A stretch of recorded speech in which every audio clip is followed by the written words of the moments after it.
nit de m'anava a sopar i no tenia emoció. La gent major ja estava en el bar, havia omplit de les taules, no tenia puesto. Entonces, com a reivindicació, vam sopar en casa.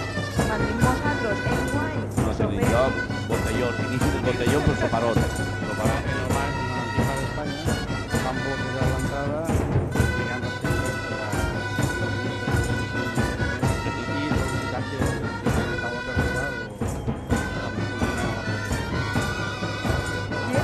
a banda, a partir d'ahir vaig dir pues ara formem una compassa nostra i s'organitzen per la compassa. molts d'ells encara que tenen una comparsa pròximament, crec que és una única comparsa que té la fortuna de l'or que no ningú membre.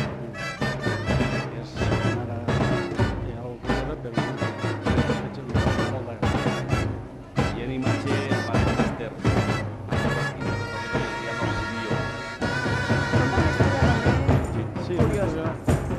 mira, és una de les llegendes més que hi ha a Toledo, una de tantes, Toledo vaig estar a la fiesta del poble d'Espanya i d'allà vaig ir a vegada a la festa. Aquesta concretament es tracta d'un jueu que vivia en un palau de la ciutat de Madrid, en un palau que tenia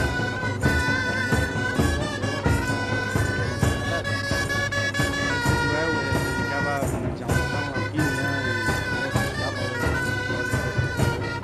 a buscar una solució per al desorigen del palau i permanentment de punt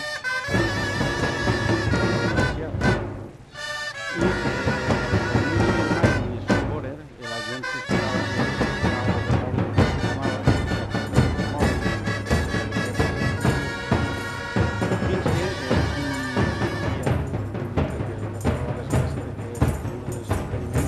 que algo va fallar, parece que va explotar el palau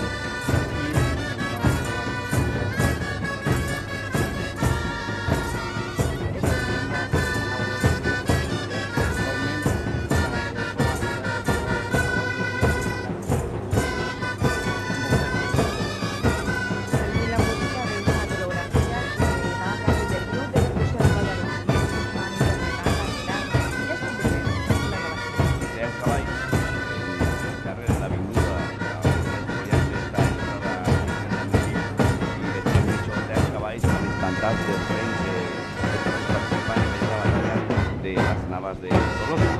Així porta la formació que tenien en el camp de batalla.